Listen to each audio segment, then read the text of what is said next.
तो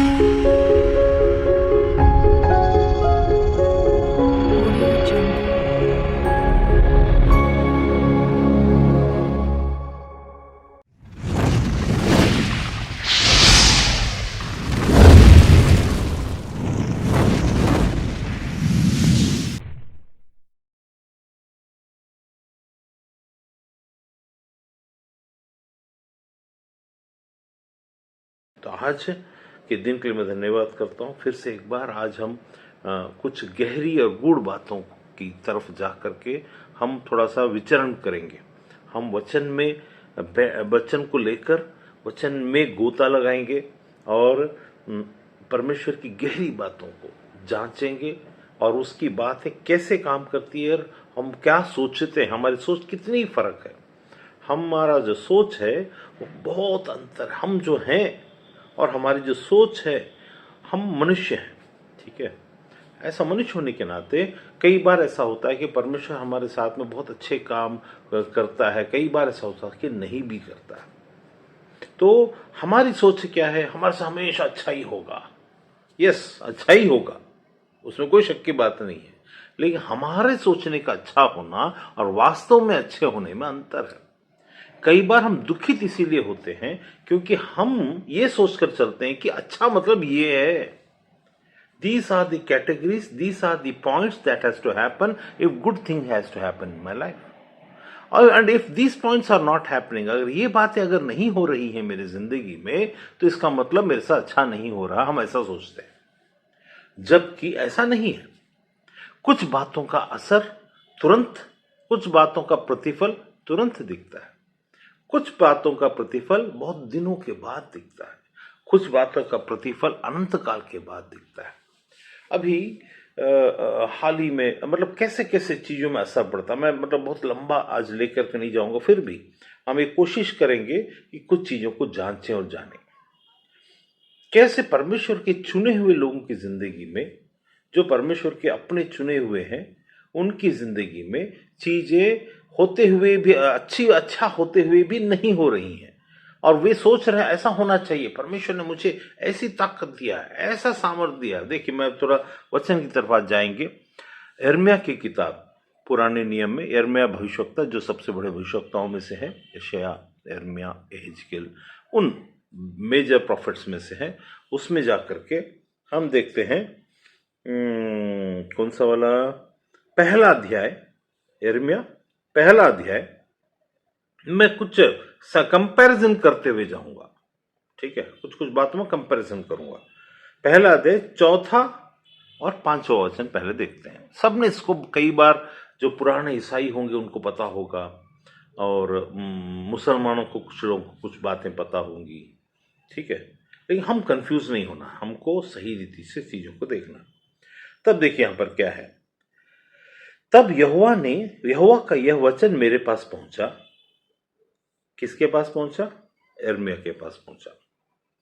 गर्भ में रचने से पहले ही मैंने तुझ पर चित्त लगाया, उत्पन्न होने से पहले ही मैंने तेरा अभिषेक किया, मैंने तुझे जातियों का भविष्यवक्ता ठहराया है।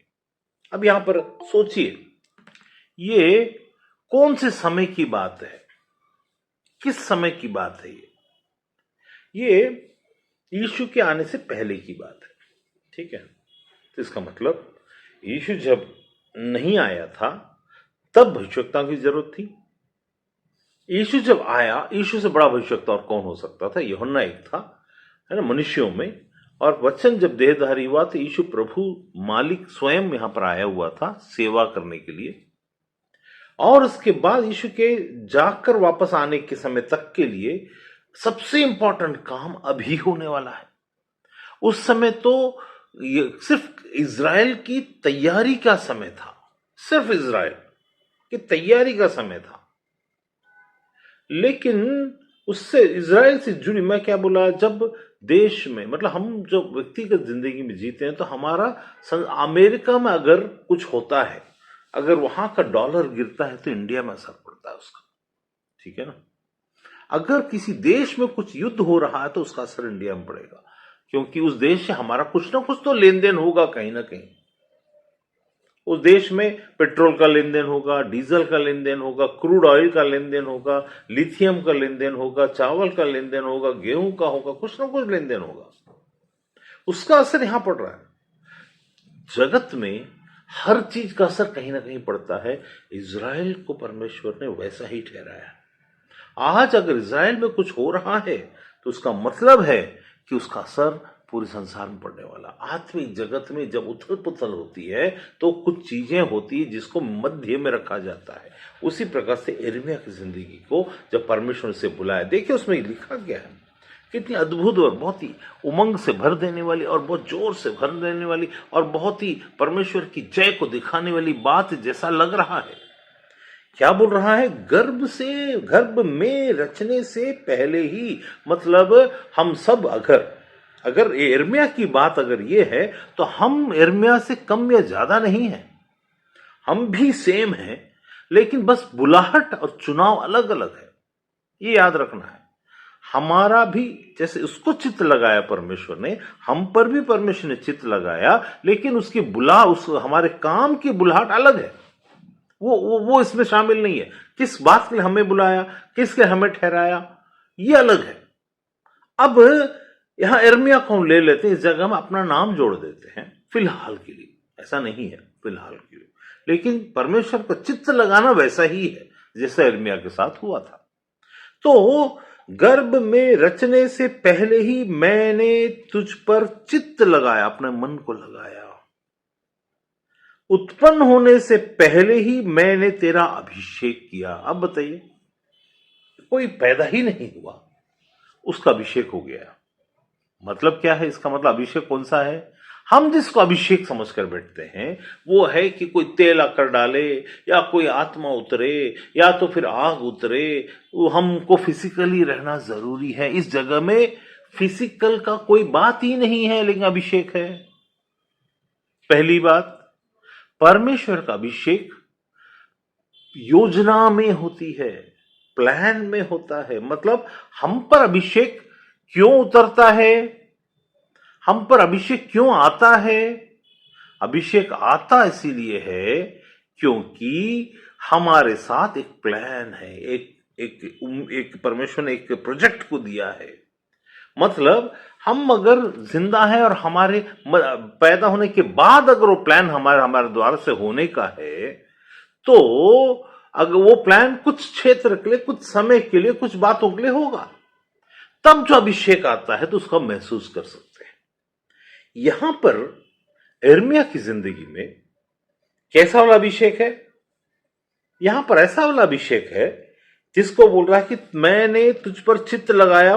क्या होने से? गर्भ में तुझे रचने से पहले उसका एक अंश, एटम जुड़ा भी नहीं था।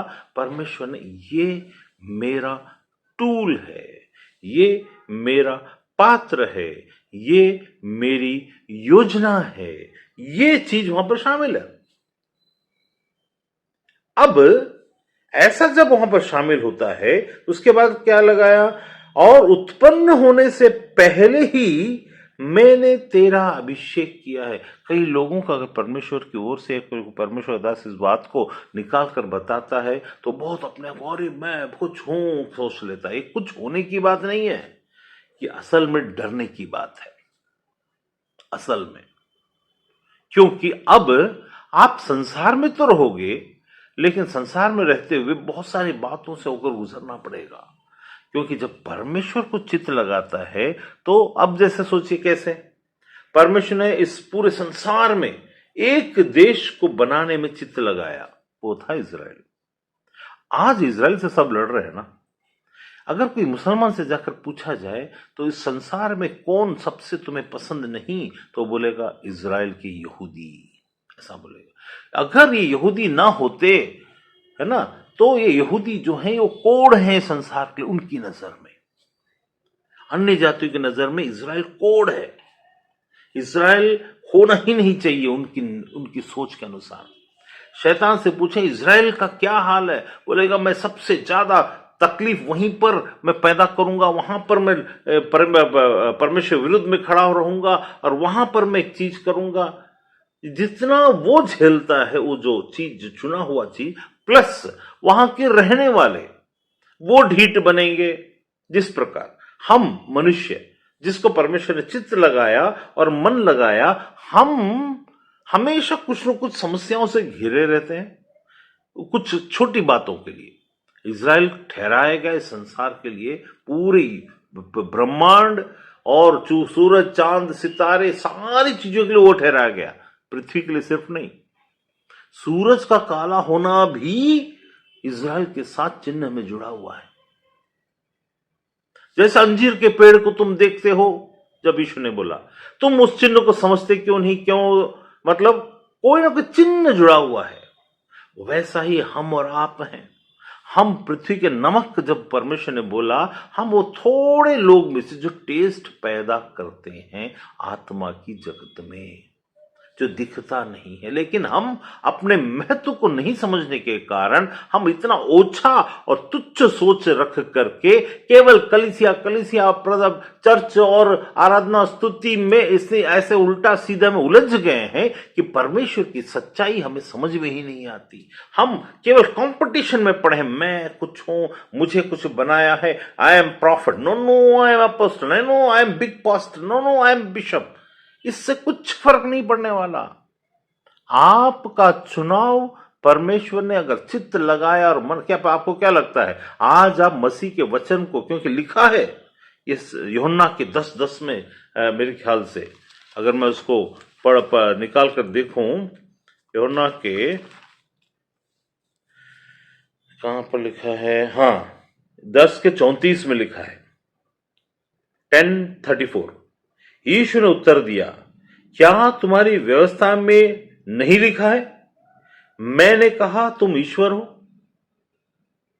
यदि उसने उन्हें ईश्वर कहा जिसके पास परमेश्वर का वचन पहुंचा और पवित्र शास्त्र की बात असत्य नहीं हो सकती, तो जिसे पिता ने पवित्र ठहराकर जगत में भेजा तुम उससे कहते हो तो निंदा करता है कि मैं परमेश्वर का पुत्र हूं। कैसे कंपैरिजन किया? जिसे उसने ठहराकर अपने वचन को अपना पुत्र के वो संसार में प्रकट कराया, उसने उसके पहले किसको बोला? क्या यहूदियों से बहस हो रहा है। वो कह रहा है, क्या तुम्हारी व्यवस्था की किताबों में नहीं लिखा है कि जिसके पास परमेश्वर का वचन पहुंचता है वो ईश्वर है, और पवित्र शास्त्र बात झूठी नहीं हो सकती। तो तुम्हारे पास परमेश्वर का वचन पहुंचता है तो तुम ईश्वर हो। परमेश्वर ने कहा, तुम नहीं, परमेश्वर ने कहा। हमारे पास किसका वचन पहुंचता है और अभी किसका वचन पहुंच रहा है? अभी हम जो बात कर रहे हैं ये किसके बारे में? हम परम प्रधान, कितने सारे लोग हैं जो अज्ञान है और बहुत पैसे वाले, बहुत करोड़पति, राजा महाराजा, बहुत सारे लोग। उन लोग कौन हैं? ये जो राजा महाराजा, बहुत सारे लोग, पैसे वाले, सब परम प्रधान परमेश्वर को छोड़कर अज्ञानता में उसकी छोटे ओहदे के ऐसे आकाश के संबंधित लोगों को, आकाश के संबंधित देवताओं को और आकाश से संबंधित सेनाओं की उपासना करने लगते हैं और उसके ज्ञान में घुसकर उसको बांटकर अपने आप को बड़ा करने लगते हैं। वो ईश्वर नहीं है। परमेश्वर का वचन कहता है जिसके पास परमेश्वर वचन पहुंचा वो ईश्वर, मतलब किसके, हमारे पास कौन पहुंचा है? यीशु पहुंचा। यीशु कौन है? परमेश्वर वचन। वो कैसा? वो देह धरकर हमारे जिंदगी में आया, उसका वचन हम तक पहुंचा तो हमारा ओहदा परमेश्वर की नजर में, इस सारी कायनात में जो हो गिराए हुए स्वर्गदूत हैं, आकाश की सेनाएं हैं, देवता हैं, देवी हैं, ये हैं वो हैं, ये नहीं है करके नहीं है, ये है, लेकिन हमारे से वो कतराते हैं, कतराते हैं, परेशान होते हैं, बेचैन होते हैं। तो इसे तो जिसको पिता ने, उसके बाद लिखा 36 में, पवित्र ठहराकर, सोचिए, पिता परमेश्वर ने पवित्र ठहराकर जिसे भेजा अगर वो कहता मैं परमेश्वर का पुत्र हूं तो कितना तुम्हें बुरा लगता है? वाई? पिता परमेश्वर ने जिसे पवित्र ठहराया, तो इसका मतलब क्या हुआ? हम सबों ने अपने अपने ओहदे को भूल गए हैं। We have forgotten what we are in Christ. हम सब क्या बन गए हैं? हम सब पास्टर बन गए हैं, हम सब प्रॉफिट बन गए हैं, हम सब चेले बन गए हैं, हम कुछ ऐसा बन गए हैं जो मनुष्य की रीति से ओहदा है, परमेश्वर रीति से ओहदे को हम भूल चुके हैं।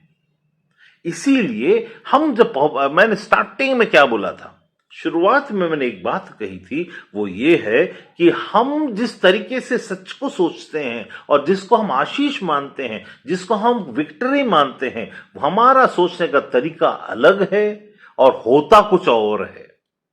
इसलिए मैंने यिर्मयाह को निकाल के देखा। हम अपनी जिंदगी में विक्ट्री का मतलब अन्य जाति जिसे विक्ट्री समझते हैं उसको हम विक्ट्री समझने लगते हैं। अन्य जाति के विक्ट्री कैसा होता है? मान लीजिए आपके घर में कोई एक बच्चा है और अन्य जाति जैसा मेधावी होकर के, अन्य जाति में जैसे फर्स्ट आता है, सेकंड आता, वो भी फर्स्ट आता, सेकंड आता, तो आप उसे परमेश्वर का आशीष मानने लगते हैं। ठीक है, अच्छी बात, ठीक है, उसमें भी कोई मकसद होगा। लेकिन कहने का मतलब ये नहीं कि मान लीजिए वैसा नहीं हुआ और हम कंपेयर कैसे करेंगे? देखा अन्य जाति में, अन्य जाति लोगों में, देखो उनमें ऐसा होता है, उनमें ये होता है, उनमें वो होता है, देखो हम में ऐसा नहीं है। हम अपने आप को छोटा समझने लगते क्योंकि हमारा कंपैरिजन हमने उन लोगों के साथ में किए जिनके पास असल का ज्ञान नहीं है। उनके पास कौन सा ज्ञान है? आकाश की से। मैं आपको उसको निकाल कर बताऊंगा कहां। तो मैंने अभी निकाला यूहन्ना के 10:34 में मैंने बताया कि क्या तुम्हारी व्यवस्था की किताबों में नहीं लिखा जिसके पास परमेश्वर वचन पहुंचता वो ईश्वर है, और जिस हमारे पास परमेश्वर वचन पहुंचा, यीशु पहुंचा, हम ईश्वर हैं। लेकिन तुम अपने आप को ईश्वर न कहलाना, तुम खुद मैं ईश्वर हूं न कहलाना, यही अंतर था। मतलब तुम घमंड न करना, मैं तुम्हें घमंड का कारण बनाऊंगा, मैं तुम्हें डर का कारण बनाऊं। मेरी जिंदगी का बहुत बड़ा हकीकत एक है, या तो मुझे लोग दोष लगाएंगे, या तो उल्टा सीधा सोचेंगे, या तो डरेंगे। इन तीन चीज को छोड़ मेरे साथ कुछ होता नहीं है। क्या करेंगे? या तो दोष लगाएंगे, अरे वो रवि सोलमन क्या, वो तो मतलब इसकी बात सुनो ही मत, इसको नजरअंदाज करो, इसको ना मतलब कोई चीज में, हाँ दूसरी चीजों में इसको मत सुनना, इसकी बातों में ध्यान मत देना। अरे वो ना फालतू है, वो ना ऐसा है। कोई ना कोई दोष को ढूंढ कर मेरी हर बात सच होती है, लेकिन उनको पसंद नहीं आएगा। क्यों नहीं आएगा? क्योंकि उनको ढूंढना है दोष तो आराम से मिलेंगे। क्या हम मनुष्य नहीं? हम क्या सृष्टि नहीं? हम में दोष होंगे, लेकिन वो उस दोष को आत्मा की जगत में परमेश्वर के उस अभिषेक और परमेश्वर की उस बुलाहट को तुच्छ जानने के लिए, जैसे इज़राइल को परमेश्वर ने बुलाया, ठहराया, बीच में ठहराया, लोग उसके खिलाफ में। आज भी हमको यदि ये ईरान युद्ध लड़ रहा है, यूं करना चाह रहा है, ईरान ने कहा ईद के दिन, आज कल ईद था, ईद के दिन क्या हो जाएगा? इज़राइल को नेस्ता नाबूद कर देंगे, दुनिया के नक्शे से मिटा देंगे। ये लोगों की सोच है। मेरे बारे में जब कोई लोग सोचते हैं इसको तो ना मिट्टी में मिला दो, इसके नाम को खराब कर दो, इसको बुरा भला बोलो, कुछ भी करो, इसके साथ मत रहना, भीड़ के साथ चलेगा इसके, क्योंकि यहां पर चीजें अलग हैं, यहां पर चीजें अलग। इसीलिए मैं आके आपको समझाऊंगा। तो यहां पर परमेश्वर ने यूहन्ना की किताब में लिखा कि जिसको परमेश्वर ने पवित्र ठहराया, इसीलिए आपको परमेश्वर ने लिखा, हम सबों को परमेश्वर ने क्या ठहराया? पवित्र ठहराया। क्यों पवित्र ठहराया बताइए? इसलिए नहीं कि हम में कुछ खूबी है, इसीलिए कि हम में मसीह यीशु है। किसको पवित्र ठहराया? मसीह यीशु को, जिसका जो परमेश्वर वचन था उसको पवित्र ठहराया, जब हम उस वचन को ग्रहण करते हैं, हम यीशु को ग्रहण करते हैं आ मेरी जिंदगी में, और सचमुच हम पश्चाताप करते, गिड़गिड़ाते, रोते और पापों की क्षमा मांगकर उसे अपना प्रभु को स्वीकार करते, उसके बाद वो जो पवित्र है उसके कारण हम पवित्र ठहरते हैं। तो उसका होना हमारी जिंदगी में हमें पवित्र ठहराया जाना होता है। तो परमेश्वर की नजर में पवित्र वो है जिसको उसने पवित्र ठहराया, वो उनके अंदर हो और वो उन्हें पवित्र। हम क्या सोचते हैं, हम ऐसा लोग, यीशु का लहू सारे पापों से शुद्ध करता हमें, ठीक है, उद्धार देता, शांति देता, अनंत जीवन भी देता। उसमें हम यीशु के लहू को तो महत्व देने के लिए तैयार, लेकिन यीशु कुछ नहीं, ऐसा सोच आ जाता है। क्योंकि हमको क्या चाहिए, हमको कुछ चाहिए जो सामर्थ्य से भरा हुआ हो, जो हमें कुछ फायदा पहुंचाए। भैया यीशु तो दुख उठाया, यीशु ने बोला जो मेरे पीछे चलेगा उसे दुख उठाना अवश्य है। वो नहीं चाहिए, उसका लहू की सामर्थ्य चाहिए, उसका नाम का अधिकार चाहिए। यही तो कलीसिया में झूठे भविष्यवक्ताओं को एक व्यभिचार करने के जैसा एक चीज है। मैं बता रहा हूं कैसे, क्यों कलीसिया परमेश्वर के राज्य में व्यभिचार कर रहा है। कैसा, उसको व्यभिचार मतलब क्या होता है? व्यभिचार का मतलब यह होता है कि तुमको एक स्त्री चाहिए, उसको तुमको भोगने के लिए स्त्री चाहिए, लेकिन उसको पालन करना और उसकी जिम्मेदारी उठाना और उसके साथ दुख और सुख और दुख में उसको साथ लेकर चलना, उसको खिलाना पिलाना और उसके संग में होकर के चलना नहीं चाहिए। तुमको सिर्फ भोगना चाहिए। भोग की वस्तु कोई भी हो, चाहे वो यीशु का लहू हो। यीशु का लहू को आपको कभी कभी लगता होगा, अरे मैं तो यीशु, the blood of Christ, in the blood of Christ, पर यीशु के लहू के द्वारा से मैं तो ऐसा, कुछ पास्टर ऐसा बताएंगे जो गलत भी नहीं है, यीशु का लहू बोलो, यीशु का लहू बोलो। अरे भैया सब सच है, उसमें कोई गलत नहीं। गलत कहां है? गलत यह है कि तुम उसके अंजाम को भुगतना नहीं चाहते। तुमको चाहिए यीशु का लहू, और तुमको चाहिए यीशु का नाम, जिससे दुष्ट आत्माएं भाग जाती हैं। यीशु ने क्या बोला, चेलों ने क्या बोला, हे प्रभु हम तो तेरे नाम को लेते तो दुष्ट आत्माएं भाग जाती हैं। यीशु ने बोला इस बात से प्रसन्न ना होना, बोला ना।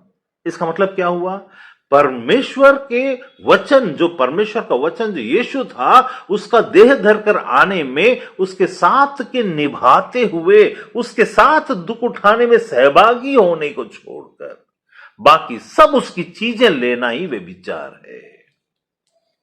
तुम किसी स्त्री से विवाह करते हो तो उसके साथ दुख भी आएगा, सिर्फ सुख नहीं आएगा। एक दिन का सुख, ऐसे इसलिए एक कहावत चल पड़ी है, अरे भैया तुम तो कब्जे में चले गए, तुम तो गुलामी में चले गए, तुम तो परेशानी में चले गए। भैया परेशानी क्यों नहीं आएगी, ये बताओ, क्यों नहीं आएगी? क्योंकि शरीर है और शरीर का मिलन है, और तुम्हारे मन का आत्मा का कोई मिलन नहीं होता। ऐसा बोलने के लिए, आत्मा मतलब मन है, मन का मिलन है, शरीर का मिलन है, तो वहां पर दुख भी आएगा। तुम उसको लेने के लिए तैयार हो क्या? उसकी बातें भी तुमको सुननी पड़ेंगी और तुमको दुख भी आएगा। इसीलिए तुम बब्बा ऐसा वैसा कुड़कुड़ाने की जरूरत नहीं है। एक विवाह जब होता है तो दुख भी आएगा। वो शैतान नहीं होना चाहिए, शैतान के गुण वाला नहीं होना चाहिए, शैतानी योजना वाला नहीं होना चाहिए, लेकिन दुख तो आएगा चलते समय। अब तुम्हारे दिमाग में, दिल में एक बात हमेशा ये रहता है कि भैया यीशु का लहू तो चाहिए, यीशु का नाम तो चाहिए, लहू से पापों की क्षमा होती है, अनंत जीवन के लिए रास्ता मिलता है, हम परमेश्वर के एक साथ एक परिवार के भागी बन जाते हैं, और उसके नाम के अधिकार से मेरा अभिषेक होता है और मुझे पवित्र आत्मा की सामर्थ्य मिलती है। उसके नाम के कारण मुझे जाना जाता है और अधिकार के कारण शैतान मुझसे डरता और शायद संसार में मुझे जीत मिलता है। ये सब हमको चाहिए, लेकिन दुख नहीं चाहिए। इसीलिए हम झूठे हैं। हम झूठे क्यों हैं?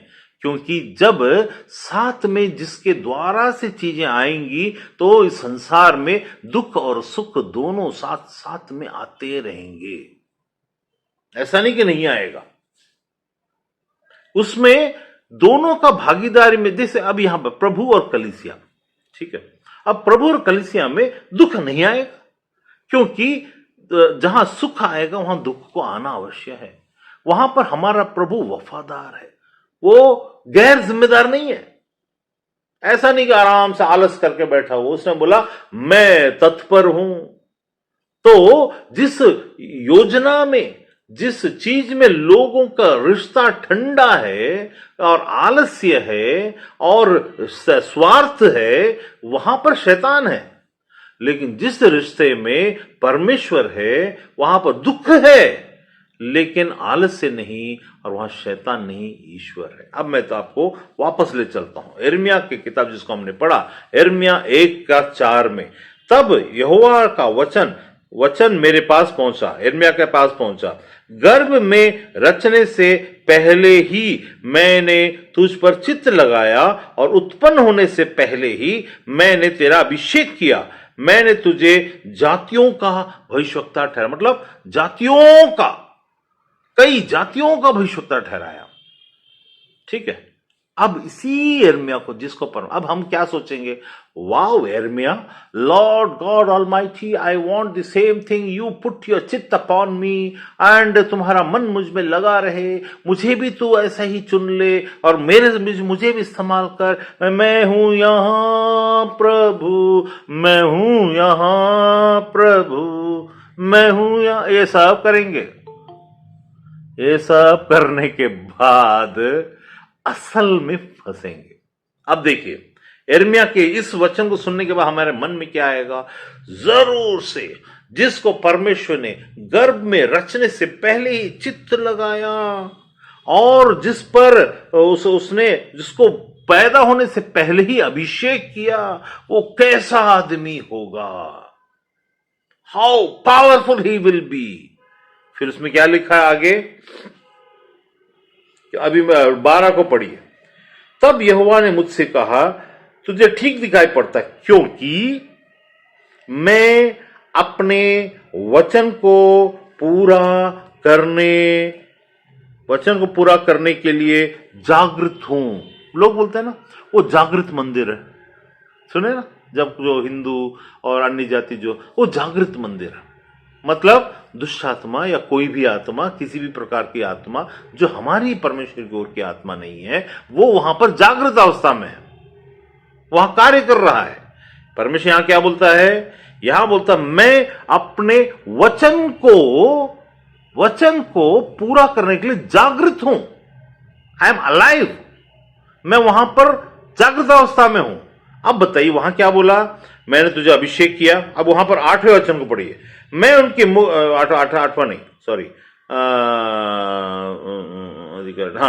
10वें वचन को सुन, मैंने आज के दिन तुझे जातियों राज्यों पर अधिकारी ठहराया है, उन्हें गिराने, ढा देने, नष्ट करने, काट डालने या उन्हें बनाने या रोपने का अधिकार को दिया हूं। मतलब किसी राजा के सामने वो अभिषेक्त जो बचपन से जिसके ऊपर परमेश्वर अभिषेक ठहराया, उसको कौन सा अधिकार दिया, बोलता है कि तेरे मुंह में मैंने अपने वचन को डाल दिया है, I have put my word into your mouth. उसके बाद बोलता है तुझे जातियों राज्यों का अधिकारी ठहराया है, यिर्मयाह को। ठीक है, हम देखेंगे आगे इसका हाल। अधिकारी ठहराया है, उसने गिराने और ढा देने के लिए, नष्ट करने, किसी राज्य को नष्ट करने और काट कर फेंकने के लिए, बनाने या रोपने के, बनाने और नया रोपने, एक जो बिगड़ गया उसको बनाने या नया रोपने के लिए अधिकारी ठहराया। ठीक है, अब हम सीधे पहुंचेंगे यिर्मयाह के उसी अध्याय के 20वें अध्याय में, 20।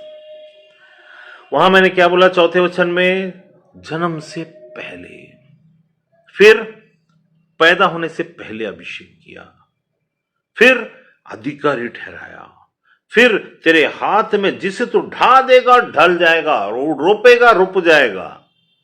ठहरा है ना। अब यिर्मयाह की हालत को देखिए, 20:14 यिर्मयाह 20:14।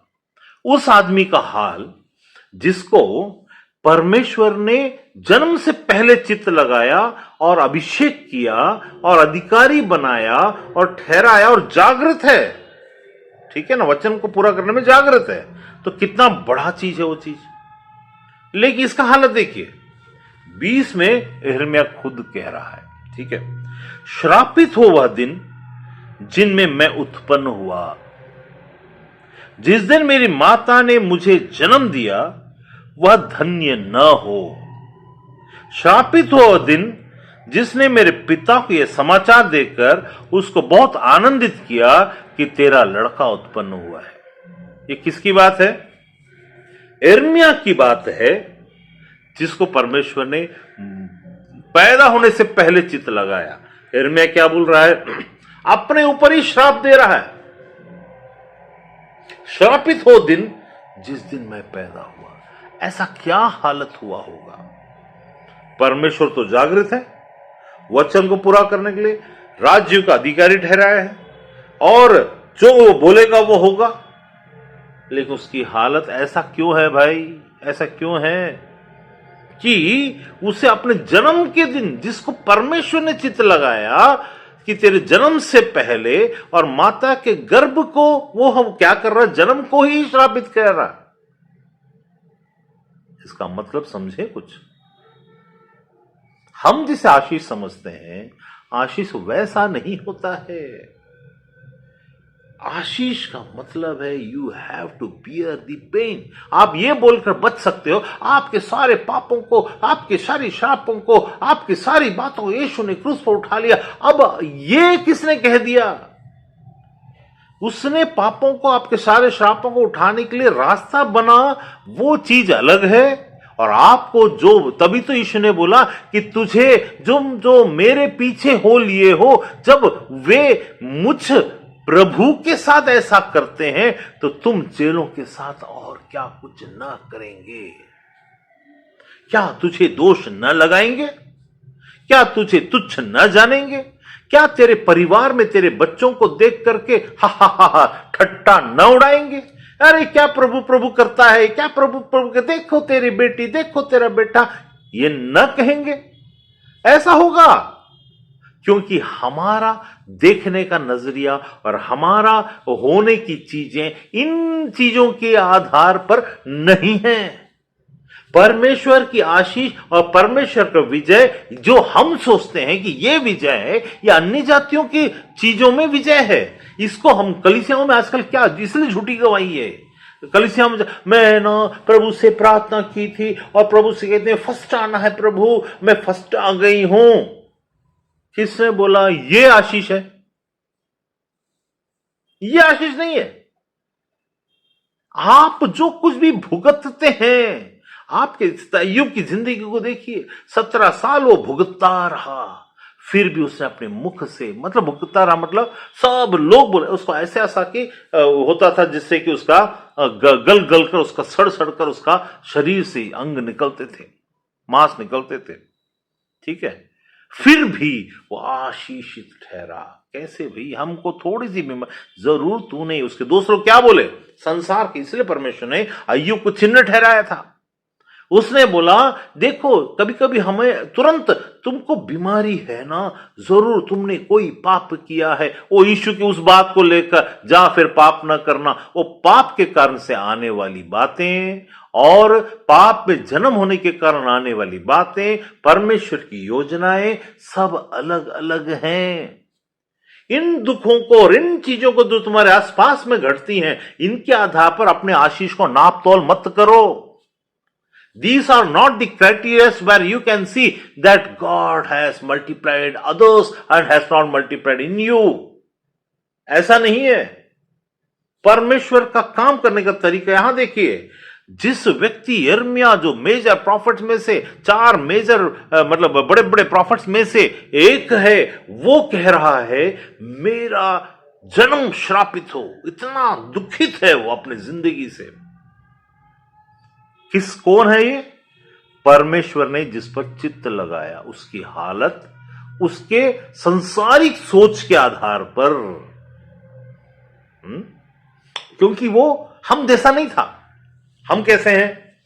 हमारी आत्मा को परमेश्वर ने, यीशु ने, प्रभु के आगमन हो चुका है, हम उसे स्वीकार कर चुके हैं, उसका लहू बहाया गया है, और हम जब उसके पीछे चलते हैं तो हमारे लिए वो बोलता, मैं तुम्हारे संग संग चलूंगा और तुम्हारे साथ हूं।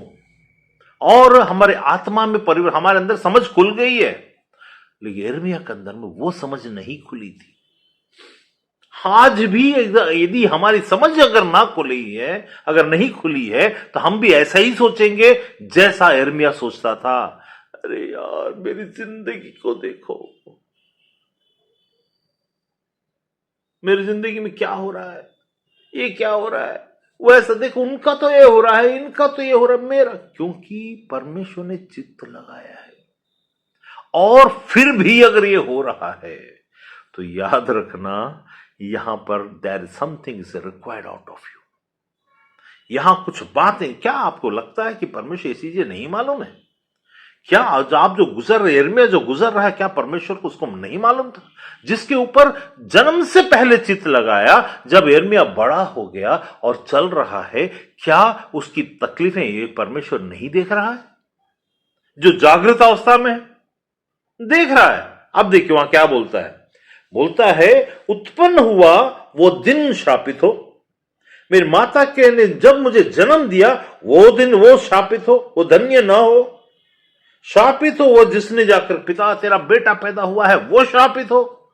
इतना अपने आप को कोस रहा है, अपनी जिंदगी को, और बोल रहा है, परमेश्वर से शिकायत कर रहा है, ए प्रभु, इससे अच्छा तो मेरे को मेरे पड़ोसी जो एक अच्छा दुकान लेकर चला रहा है, उसको कोई तकलीफ नहीं है।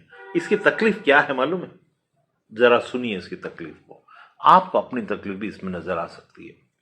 इसकी तकलीफ क्या है?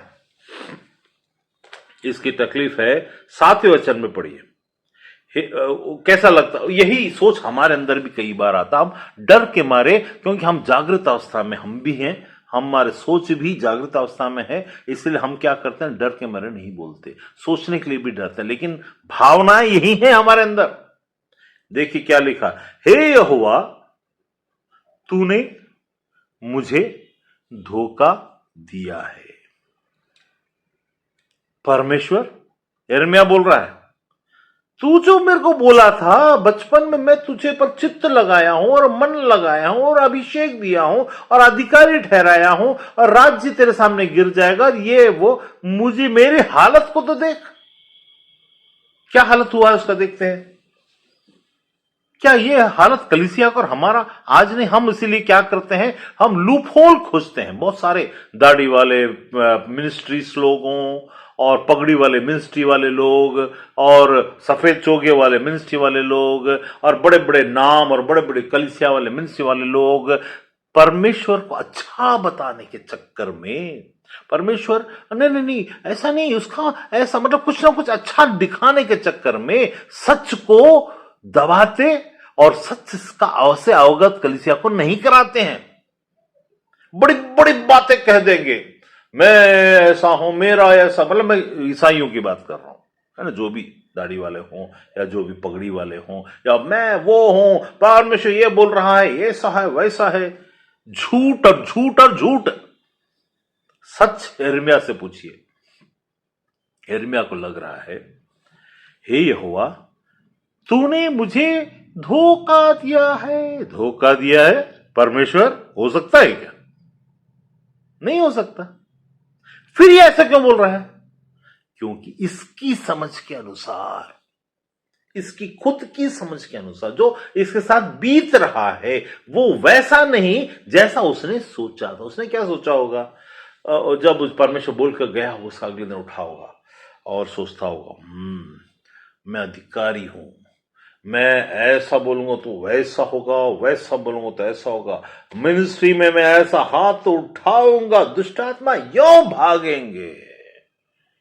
अरे दुष्टात्मा भागेंगे यीशु नाम से, लेकिन और सेनाओं को भी लेकर तुम्हें दूसरे तरीके से हमला करेंगे, तुम्हारी इज्जत पर हमला करेंगे, तुम्हारे नाम पर हमला करेंगे, तुम्हारी बुद्धिमत्ता पर हमला करेंगे। उसका क्या?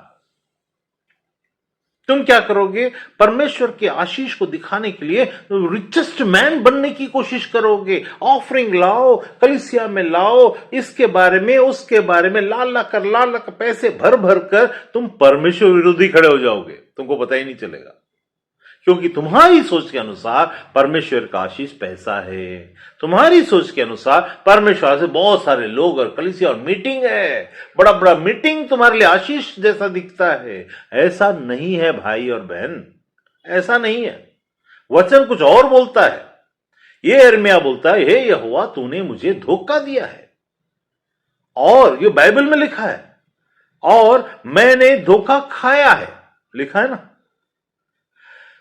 तू मुझसे बलवंत है, इस कारण तू मुझ पर प्रबल हो गया है। वो क्या बोल रहा है? प्रभु तूने मुझे सृष्टि किया, ठीक है, तू मुझसे बलवंत है, तू मुझ पर जो बोलेगा मेरे को मानना ही पड़ेगा ना, नहीं तो क्या होगा? बहुत परेशानी होगी मुझे।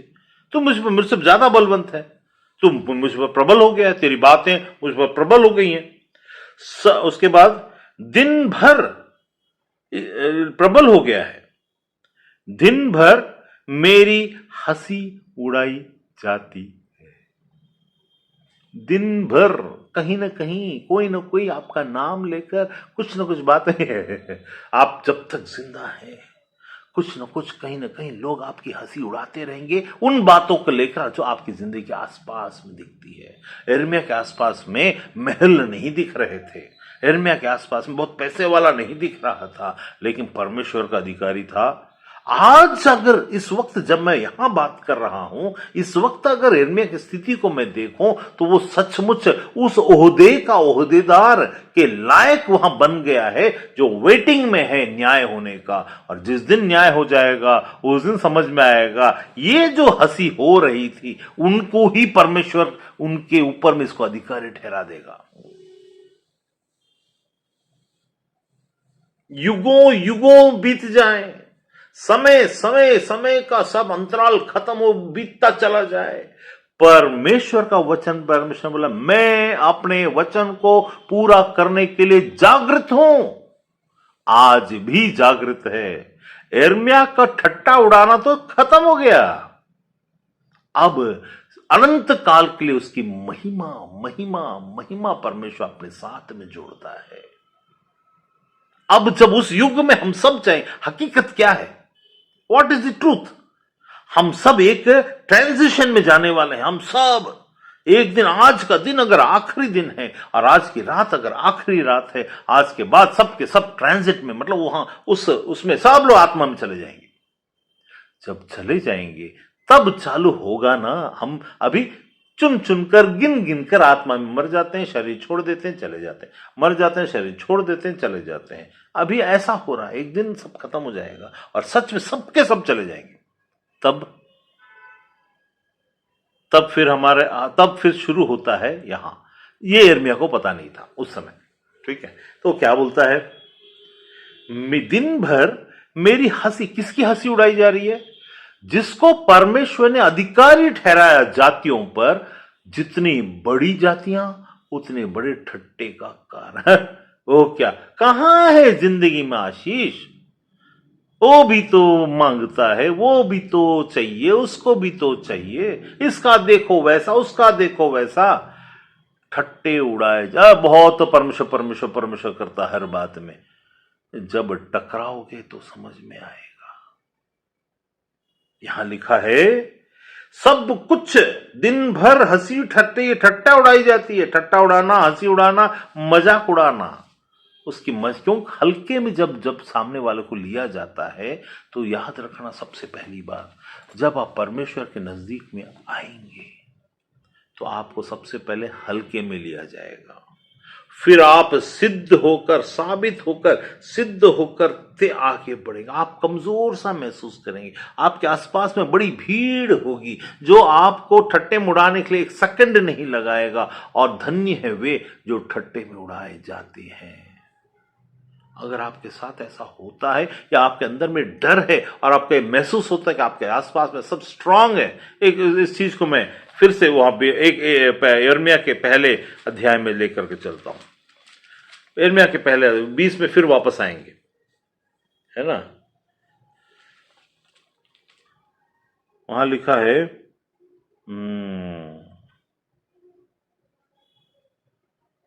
हाँ 7 में,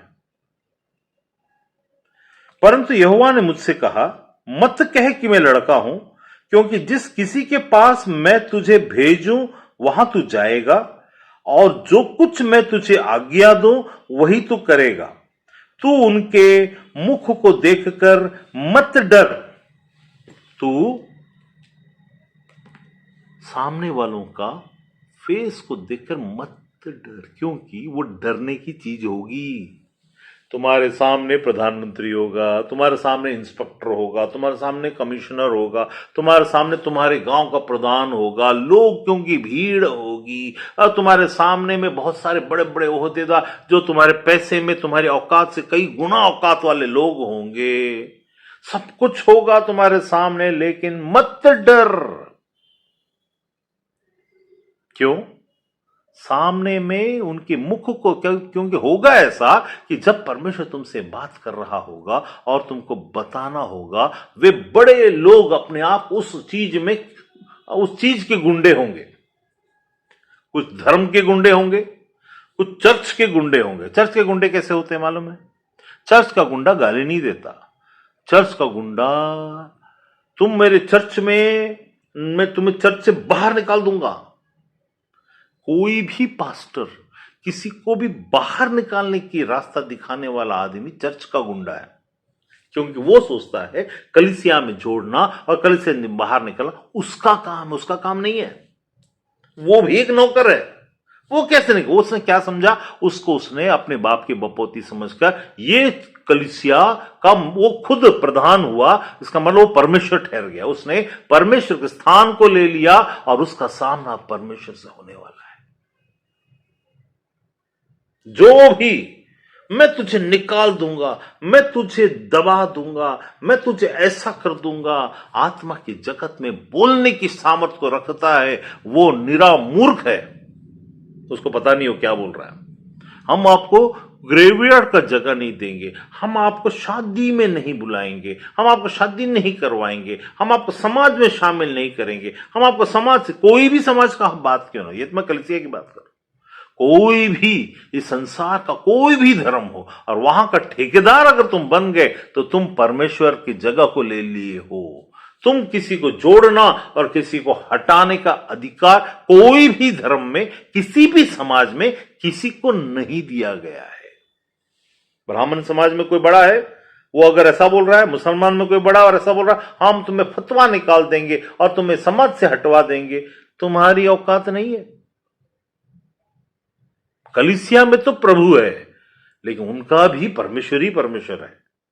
वो भी वही स्थान रखता है जब उसने हरेक को सोचकर संसार में भेजा, तुम कौन होते हो किसी चीज से निकालने वाले? Who are you? तुम कौन होते हो? उसका शर्म, अरे हमारे बारे में ऐसा बोलते हैं, हमको कहीं जाने के लिए शर्म आता, हमारे बारे में ऐसा बोलेंगे तो, इसलिए जाना ही बंद कर देते हैं। परमेश्वर क्या बोलता है इस जगह में? देख, 7वें वचन में लिखता है 8वें में, उनके मुख को देखकर मत डर, उनके चेहरे को देखकर मत डर। आज भी शिवसेना का चेहरा हो या बजरंग दल का चेहरा हो या दुर्गा वाहिनी का चेहरा हो या मुस्लिम लॉ बोर्ड का चेहरा हो या कैथोलिज्म सिस्टम का चेहरा हो या पेंटेकोस्टल चर्च का चेहरा हो या चर्च ऑफ गॉड का चेहरा हो या असेंबलीज ऑफ गॉड का चेहरा हो या किसी भी चर्च का चेहरा हो या बुद्ध का चेहरा हो या किसी भी धर्म का चेहरे से मत डर। परमेश्वर तुम्हारा परमेश्वर।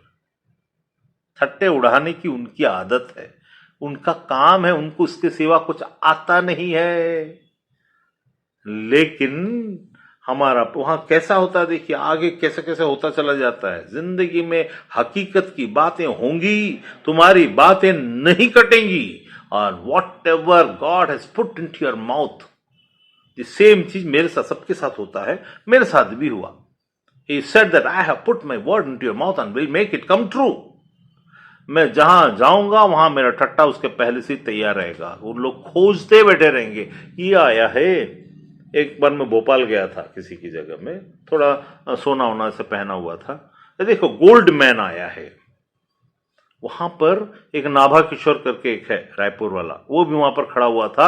वो जो नाभा किशोर जब वो अपनी जिंदगी में सुसाइड करने का सोच रहा था, उस समय में मैं उसके घर में रात को, जब उसके पास खाने को नहीं था, तब मैं उसके घर में जाकर के उसको शाम को जाकर उसको मैं पैसा देकर, और उसको जो छिपा हुआ था, दाढ़ी बढ़ाया हुआ था, उसको वहां से निकाल कर बहुत ही दुखित अवस्था में था, सब कुछ को फिर से वापस लाकर, फिर वो कहां पर टाटीबंद नामक जगह में जाकर बैठा। वो भोपाल में आया हुआ था।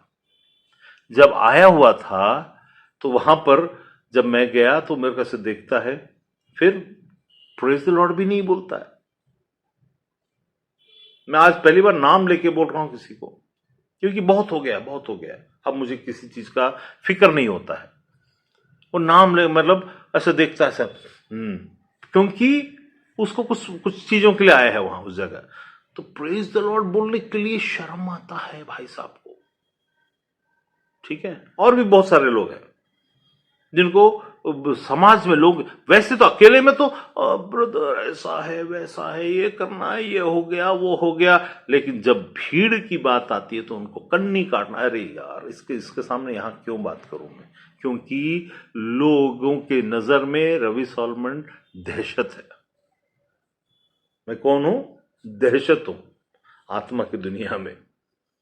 इससे टकराएंगे तो कुछ ना कुछ तो हो जाएगा। इससे अच्छा एक कलीसिया में न रहे, इसको हटा दो, इससे दूर रहो, ये रहेगा तो मुसीबत। क्योंकि जहां भविष्यवक्ता है वहां सत्य आएगा और प्रकाश आएगा और अंधकार दूर होना पड़ेगा, और वे अंधकार में रहना चाहते हैं। वाह लॉर्ड, हम अपने गिफ्ट्स जो मुझे मिले हैं वो परमेश्वर की ओर से जानकर in the name of Jesus करते रहेंगे।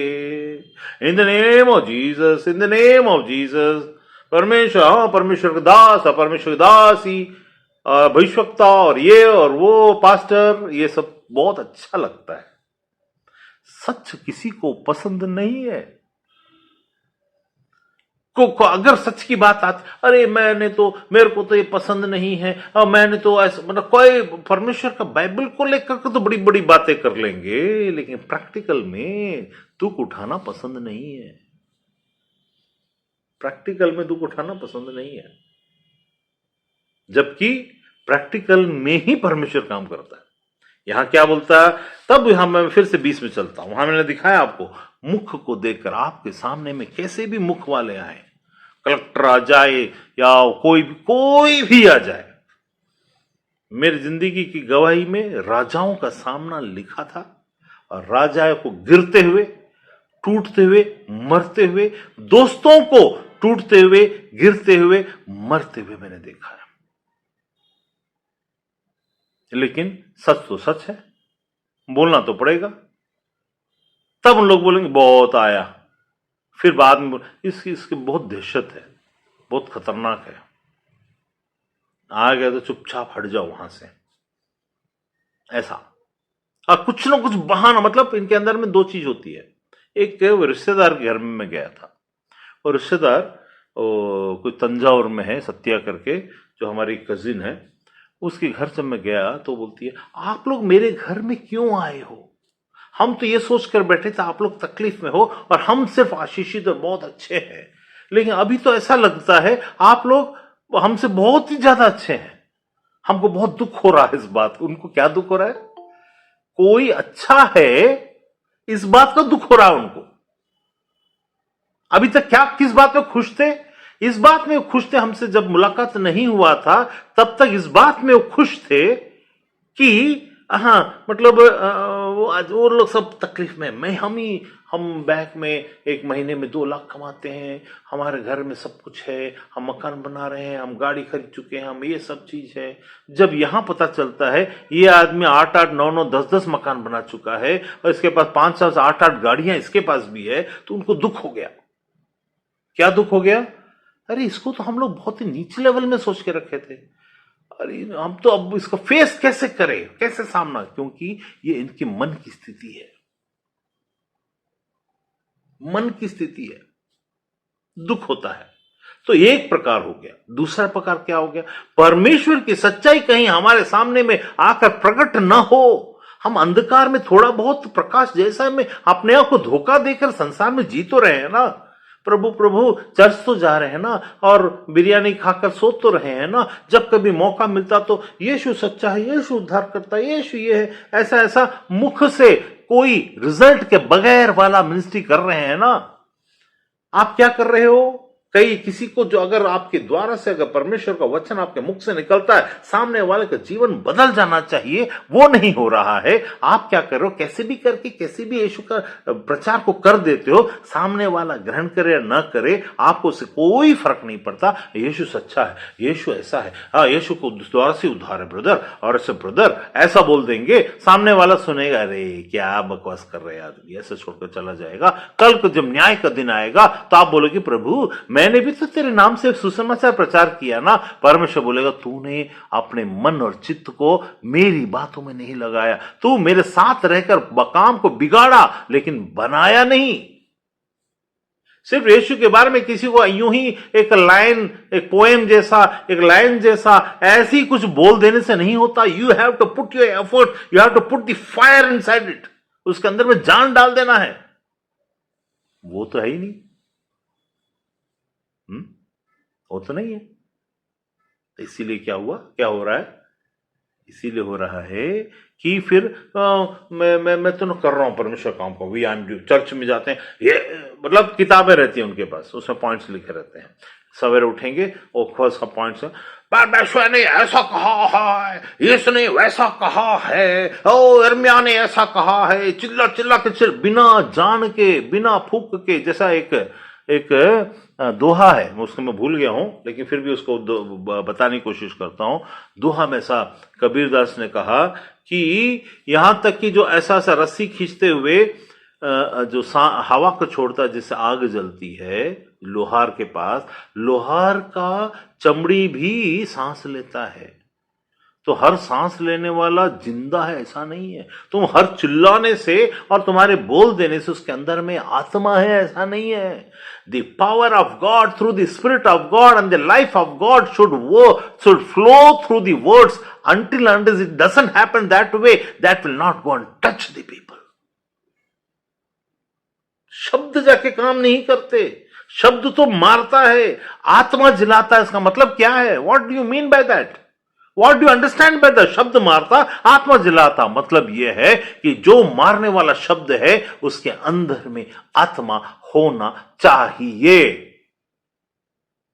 यीशु, मैं तो जा रहा हूं लेकिन मैं अपनी आत्मा भेजूंगा, जब वो आएगा वो मेरे बारे में बताएगा। जब तुम मुझे ग्रहण करोगे तो परमेश्वर की आत्मा भी आएगी। वही उद्धार है, वही में उद्धार और अनंत काल की बातें हैं। शब्द तो मारता है और आत्मा जिलाता है, तो बिना आत्मा का मतलब तुम क्यों जो आत्मा समझते हो, ओ पेंटेकोस्ट के दिन में परमेश्वर आत्मा उतरा और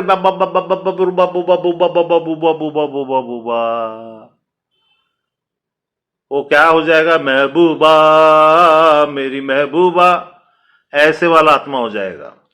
ये अलग से आत्मा आया और अलग से तुम पैसो, ऐसा नहीं है भाई। परमेश्वर का तुम जो अंदर से बोलते हो वो तुम हो।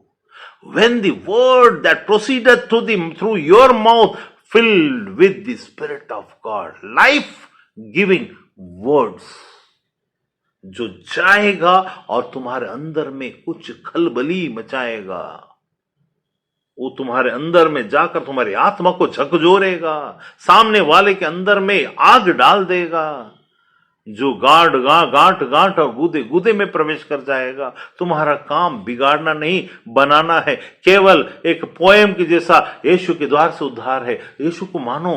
क्यों मानेगा भाई कोई? Y?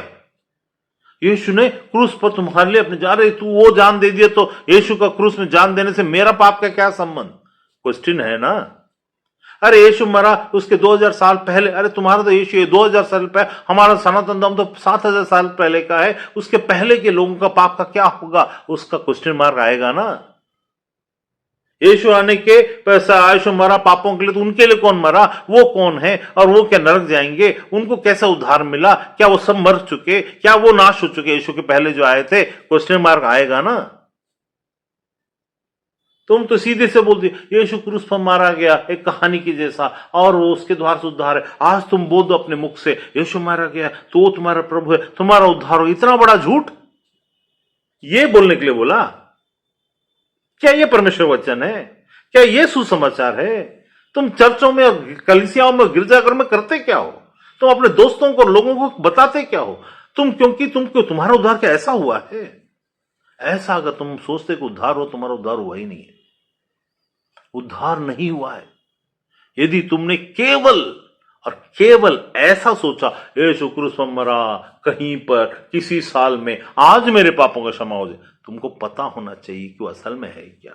You should know and you should be able to make others understand. जान फूकना है, सिर्फ बोलना नहीं है। अभी किसी को हम बेमन से बुलाते हैं, कैसे बुलाएंगे? सिस्टर सुशीला, कल मेरे यहां पर ये है, आपको आना है तो आइए, तो बोलेगी अच्छा इसको तो बुलाने का मन ही नहीं है, ये तो ना ऐसी बोलने के लिए बोल दिया, इन्फॉर्म करने के लिए, इसके अंदर में मन नहीं था। हम कैसे बुलाते हैं? यीशु अपने आप को खोल कर रखा है सबके लिए, सबका उद्धार है, उसके जवान से देखो, उसके लहू बह रहा है, उसका वो हो रहा है। तुम सब फिजिकली दिखाओगे तो आत्मा की बातें होंगी कहां? आत्मा की बातें आत्मिक तरीके से आत्मा के साथ जुड़ करके होती हैं।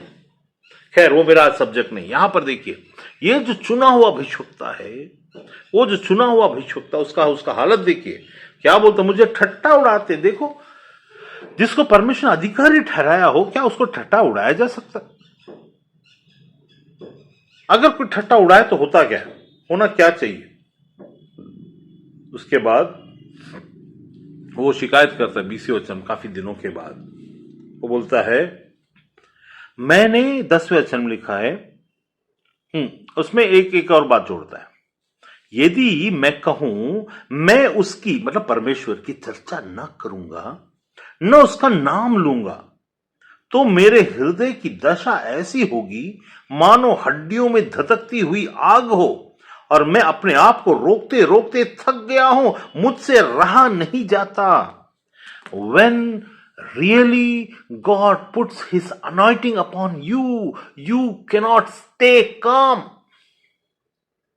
बदनामी होगी, चीजें, लोग उल्टी सीधी बातें बोलेंगे, आप में नुक्स खोजेंगे, ये क्या गलती करे उसको मैं पकड़ूं, है ना। यहां पर मैं 6वें वचन को पढ़ के बताता हूं। नहीं वो नहीं, 6वें नहीं, एक जगह लिखा है,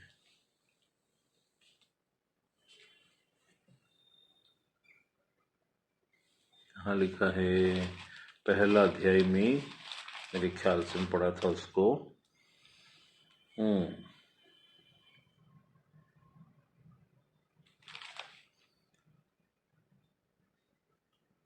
हाँ, कहां पर है भाई? उसमें ये लिखा है कि वे मुझ में कुछ ऐसी बातें खोजते हैं, ठीक है, ताकि मैं गलती करूं और वे मुझ पर प्रबल हो जाएं, और मुझे नाश करने के लिए, इसका नाम खराब करना है तो क्या करना? ब्रदर, आप अपने परिवार में आते नहीं हो, आप करते क्या हो, आप कैसे हो? अपनी जिंदगी के बारे में सोच, ठीक है। दूसरों को कोई ना कोई बहाना खोजकर, सांप जैसा गली में, होल में कहीं से उठकर कहीं भी घुस जाता है, वैसा तुम्हारी सोच सांप के जैसा इधर उधर भटकता और घुसता, ताकि कोई ना कोई ऐसी निचोड़ को लेके आए कि परमेश्वर की सच्ची बातों को दबाने के लिए शैतान परमेश्वर के लोगों को ही इस्तेमाल करता है। यहां कौन इस्तेमाल हो रहा है, कौन ठट्टा उड़ा रहा है? यिर्मयाह का। यहूदी लोग सबसे पहले याजक, यहां पर देखिए 20वें अध्याय के दूसरे पद, तब पशूर एक याजक का बेटा था जो मंदिर को संभालता था। ठीक है, पशूर का मतलब होता है व्हाइट, गोरा, व्हाइट। ठीक है, तो पशूर ने यिर्मयाह भविष्यवक्ता को मारा। क्या किया? पशूर ने यिर्मयाह भविष्यवक्ता को मारा। क्यों मारा होगा? उसने कुछ ऐसी भविष्यवाणी की जो परमेश्वर ने बताई थी। परमेश्वर की बातें बताने से मार खाना पड़ जाता है। मेरे को एक कलीसिया में पत्थर मारे थे 2 बार, पत्थर से मारे ही थे, धक्का पकड़ के बाहर निकाले थे, ये सब हुआ था। परमेश्वर की बातें जहां परमेश्वर भेजता वहां जाना पड़ता है, बोलना पड़ता है, लेकिन मारते हैं, लेकिन वहां चीजें रुकती नहीं है, फिर बदलना शुरू हो जाता है। एक दाढ़ी वाले, बहुत बड़े दाढ़ी वाले बाबा का, उसने बोला ये झूठा भविष्यवक्ता है, दाढ़ी वाला बाबा बोला था। उसी की साली दिल्ली में मर गई सांप काट के। ठीक है, क्यों होता है ऐसा? यहां देखिए क्या होता है। तब पशूर ने यिर्मयाह भविष्यवक्ता को मारा और उससे उस काट में जकड़ दिया जो यहोवा के भवन के ऊपर बिन्यामीन के फाटक के पास है। सवेरे जब पशूर ने यिर्मयाह के काट में से निकलवाया, रात भर उसको काट में बांध कर एक जगह फिकवा दिया था। वो मंदिर का हेड पास्टर, वहां का पास्टर मान लीजिए। ठीक है, पशूर। तो उसने क्या किया, सुबह आया, वो मस्त रात को सोया, रात भर मस्त खाया होगा। यिर्मयाह परमेश्वर का दास वहां पर दुख में, बंधन में पड़ा था, बंधन में, रात भर ठंड में ठिठुर रहा था। ये मस्त कंबल में ओढ़कर सोया पशूर। ठीक है, ऐसी रात और ऐसी कर्म के बाद की रात आपकी डेस्टिनी को बदल देती है। परमेश्वर बोलता है कि मैं क्या करूंगा, ऐसी बातें करने वालों को फिर मैं पछताऊंगा, जो बातें मैंने उन्हें करके दिखाई, उन बातों को बोलकर, ऐसी बातों को करने के बाद, ऐसी बातों से मैं पछताऊंगा, जो फिर अच्छाइयां, जो आशीषें जो पुराने में परमेश्वर ने बोली होंगी, सब खत्म। क्योंकि परमेश्वर पछताएगा। परमेश्वर क्या कोई इंसान है जो पछताए? नहीं, ये वो वाला पछतावा नहीं, अरे और वाला नहीं है। वो बोलेगा जो आशीष अब मैं इसे देने पर हूं, अब मैं से इससे वापस मलाकी की किताब के अनुसार जो अच्छाइयां तुम्हारे लिए दी गई हैं सब वापस हो जाएंगी। पछताएगा परमेश्वर, आप नहीं। पछतावा होगा परमेश्वर को, जो आशीष में देने के लिए रखा सब खत्म है भाई बहन। ये इसके साथ ऐसी हो रहा है, ये पशूर के साथ। पशूर क्या बोलता है, सवेरे आता और उसको काट से निकलवाया। तब यिर्मयाह ने उससे कहा, तब तक यिर्मयाह कुछ भी नहीं बोला। फिर यिर्मयाह बोलता है, अब सुन पशूर, परमेश्वर ने क्या रखा, तेरा नाम मागो मिस्साबाब, मागो मिस्साबाब रखा है। मतलब हिब्रू में भय ही भय, डर ही डर। अब से तू याद रखना, तू डर डर डर के जिएगा और उसके बाद उसी में मर जाएगा। अब उसके बाद बोलता है तेरा नाम बदल गया है। हमारा नामकरण परमेश्वर याकूब को इज़राइल बोले वैसा होना चाहिए, लेकिन हमारे कर्म के कारण उसी को, पशूर को क्या बोला, मागो मिस्साबाब न कर दे। हमारा नाम चेंज परमेश्वर न कर दे। इसका मतलब यह है कि अब हम चिन्ह ठहरेंगे दुनिया में, कि लोग हमारी बातें बोलेंगे, कि बोलेंगे देख इसका क्या हाल हुआ, इसने उस भविष्यवक्ता के साथ क्या हाल किया है। यू विल नॉट नो, तुमको पता ही नहीं होगा कि तुम कहां पर आकर कहां टांग फंसा दिए। वो भविष्यवक्ता जो बालाघाट में रहता है, उसने मेरे बारे में बोलता ये झूठा है, ये झूठा है। तब मैंने उसी के साली के पति जो दिल्ली में रहता उससे, वो मेरे सामने आ बोला, brother you are getting into, तुम गहरे पानी में उतर रहे हो। मैंने उससे कहा 3 महीना तुमको इसका जवाब मिलेगा। 3 महीना एक सांप आया और उस पास्टर की बीबी को दिल्ली में काट दिया, और उस दाढ़ी वाले बाबा, बालाघाट वाले बाबा की साली वहीं पर मर गई। फिर उसका फोन आता है, फिर वो माफी मांगता है। इसकी जरूरत नहीं पड़नी चाहिए। परमेश्वर की बड़ी बड़ी बातें करने से नहीं, बड़े परमेश्वर के नीचे अधीन होकर चलने से होता है। हम बड़ी बातें करने से हम बड़े नहीं हो गए। तुम अगर परमेश्वर के जन हो तो तुमको जहां बोलना है वहां जाके चुप रहो। हमको नहीं ओहदा दिया गया, बोला गया कि तुम हर बात में टांग अड़ाओ और अपनी बातों को घुसाओ, क्योंकि परमेश्वर को पता है तुम कितने भी बड़े हो, एक सांस की फूंक में तुम खत्म हो जाओगे। अभिषेक के सामने किसी को फालतू कुछ मत बोल देना। तुमको पता ही नहीं फिर को सामने कौन है क्या है। तुम अपने लोगों की दिए हुए पॉपुलैरिटी, यूट्यूब की पॉपुलैरिटी को लोग आजकल प्रभु के बड़े दास समझ बैठते हैं। ठीक है, वो अपनी जगह है। यूट्यूब की पॉपुलैरिटी से तुम बड़े कैसे हो जाओगे भाई? परमेश्वर के साथ के संबंध में, आत्मा की दुनिया में तुम्हारी पॉपुलैरिटी चाहिए। वहां तुम कितना दुख उठाते हो अपने प्रभु के लिए, वो जरूरी है। कितना हिम्मत दिखाते हो सच को बोलने के लिए, वो जरूरी है। या मुंह देखा व्यवहार करने की जरूरत नहीं है। दूसरों को खुश करने के लिए, दूसरों के तलवे चाटने के लिए तुमको यहां पर अपने मुख का इस्तेमाल नहीं करना है। तुम्हारा एक पोजीशन है, तुम्हारा एक ओहदा है, लोग तुमको फॉलो करते हैं। Don't miss use that just for the sake of उनके लिए कि ऐसा है वैसा है, नहीं करना। समझ में आ रहा? तो यहां पर क्या हुआ, यहां बोलता है, देख पशुर, तूने मुझे रात भर बंधवा तो दिया, अब जो बंधवाई को तूने मेरे लिए रात भर 12 घंटा किया, मेरे साथ सुबह खुलवाया। ठीक है, जब सुबह खुलवा दिया तो वहां पर उसको बोलता है, क्योंकि यहोवा ने यूं कहा है, देख तेरा नाम मागो मिसाबाग, भय ही भय, डर ही डर रखा। अब तेरे आसपास में जहां भी तो रहेगा, मंदिर का रखवाला था, परमेश्वर के मंदिर का। उस जमाने में एक ही परमेश्वर मंदिर पूरी पृथ्वी पर हुआ करती थी, उसका वो रखवाला था, उसको देखभाल का, उसको ऑर्डर करता था, उसको ठीक करता था, सब कुछ करता था। अब तू भी बंधुआई में जाएगा, क्योंकि यहोवा ने यूं कहा, देख मैं तुझे, तेरे लिए और तेरे सब मित्रों के लिए भी, मित्र फ्रेंड्स, आपका जिंदगी आपके दोस्त के लिए आशीष का कारण तो है, जब तक कि वो आशीष लेने की योग्य है।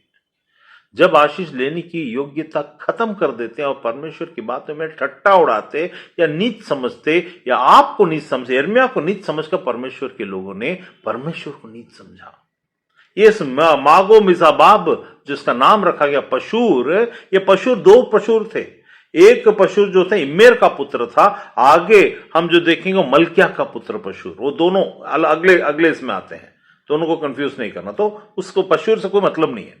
यहां मतलब है कोई इंसान जो मंदिर की देखभाल करता, जिसको बहुत अच्छे ओहदे में माना जाता था, उसने परमेश्वर के चुने हुए उस भविष्यता को नहीं पहचाना। It is not necessary that the religious people or spiritual people will know or understand about you, who you are. ये जरूरी नहीं है। ये तब होगा जब आप बोलोगे और वो वहां पर होगा, जब आओ पंगा लेंगे और तब उनको चीजें होनी शुरू हो जाएंगी, तब समझ में आएगा, लेकिन देर हो चुकी रहेगी। यहां लिखा है, यहां पर मागो मिसाबाब रखा, क्योंकि यहोवा ने यूं कहा, देख मैं तुझे तेरे लिए और तेरे खुद के लिए, तेरे खुद के लिए मतलब उस आदमी, जो आदमी था पशुर, और तेरे दोस्तों के लिए जिन्होंने मिलकर ठट्टा उड़ाया। बंद कर यार, क्या फालतू, अरे बकवास, तुम किसकी दोस्ती करते हो? सुनकर, अरे ब्रदर वो आएगा ना, उसको एंट्री मत देना, ब्रदर आएगा ना, उसका ऐसा मत करना, वैसा मत करना, ये वाली बातें इसमें साथ देते हैं लोग। फिर क्या हो जाएगा, सब मित्रों के लिए भी भय का कारण ठहराऊंगा, वे अपने शत्रुओं की तलवारों से तेरे देखते ही देखते वध किए जाएंगे। कलीसिया, जो तुम दिखावे की जिंदगी जीते हो, अपने लोगों को अपनी ही आंखों के सामने वध होने के लिए देखने के लिए तैयार रहो। क्यों? क्योंकि परमेश्वर का वो समय वापस अब आ चुका है। परमेश्वर जागृत है अपनी व्यवस्था के, अपने वचन को पूरा करने के लिए, लेकिन अब हल्के में नहीं लेना, क्योंकि अब जो होगा वो पहले जो हुआ उससे 100 गुना अधिक होगा। और ये बातें साधारण नहीं, वर्ण पत्थर में लिखी हुई वर्ड्स के, खोदी हुई चट्टान पर लिखी हुई बातों के समान स्थिर और अटल है। यहां बोलता है सब यहूदियों को बेबीलोन के राजा के वश में कर दूंगा, ये कर दूंगा, बहुत सारा उसमें लिखा। लेकिन ये सब होने के बावजूद ये खुद क्यों इतना कमजोर हुआ? क्योंकि ये स्थिति होती है, ठट्टे में उड़ाए जाएंगे। This you should know how it happens. ऐसा होता क्यों है? आपके पड़ोसी में बहुत सारे लोग, आप अन्य जाति से प्रभु में आए हैं, आपके बारे में बुरा बोलेंगे, आपके बारे में गलत बोलेंगे, आपके रिश्तेदार आपको तुच्छ जानेंगे, उनके पैसे, उनके ओहदे, उनकी चीजें में तुच्छ जानेंगे। याद रखना, उनका पैसा वही लेके चले जाएंगे। वो जो कमाए हैं ना, दूसरों के लिए सोचकर, अपने परिवार के लिए सोचकर, कुछ नहीं छूटेगा, क्योंकि उनके लिए आशीष नहीं रखी है। वे अपने ही ऊपर लुटा कर लेके चले जाएंगे, उनको पता ही नहीं चलेगा। लेकिन आप और आपका खानदान, हो सकता है आपका खानदान का लास्ट निशानी हो सकता है आपके खानदान में कोई प्रभु को नहीं जानता हो, लेकिन जो आप हैं आपके खानदान में गवाह ठहरेंगे, अपने खानदान में गवाह ठहरेंगे। आपको चित्त, आपके ऊपर परमेश्वर चित्त लगाए, आपको तकलीफ से गुजरना हो, इसको देख करके परमेश्वर का आशीष का ठट्टा उड़ाने वालों को उड़ाने दो। आप चिंता मत करना इस बात का। आपकी चिंता सिर्फ इस बात की होनी चाहिए कि परमेश्वर कैसा व्यवहार करता है। देखिए, चित्त लगाया हुआ, पैदा में परमेश्वर को सोचा हुआ का हालत, वो अपने आप को श्रापित मान रहा है, अपने उस मां के गर्भ को श्राप दे रहा है, उस दिन को श्राप दे रहा है, पिता को जिसने क्योंकि उसकी हालत इतनी बुरी है कि कोई भी आता कोई भी मार देता उसको, या कोई भी आता कुछ भी बोल देता, लेकिन जो वो बोलता वो कभी कटता नहीं। वो बोलता है इस राज्य में ऐसा होगा, वो होकर के रहता है। यिर्मयाह के द्वारा से बोली गई कोई भी बात आज तक कटी नहीं है। उसने बोला बेबीलोन आएगा तुम्हें ले जाएगा। इसको जेल में डाल दिया था उस राजा ने, जेल में डाल दिया था। दूसरे जगत का इराक का राजा, बेबीलोन का राजा आया, बोला तुम्हारे यहां पर कोई भविष्यवक्ता, देख उस तक कैसे बात पहुंचती है। ये राजा जो इनका इजराइल का राजा, इनके पास बात नहीं पहुंची, लेकिन अन्य जाति राजा के पास इसके बारे में बात, वो जाओ और उससे जाकर के खोल दो और उसे आजाद कर दो। सबके पूरे देश के देश पकड़ में आ गए, लेकिन यिर्मयाह छूट गया। क्यों छूट गया?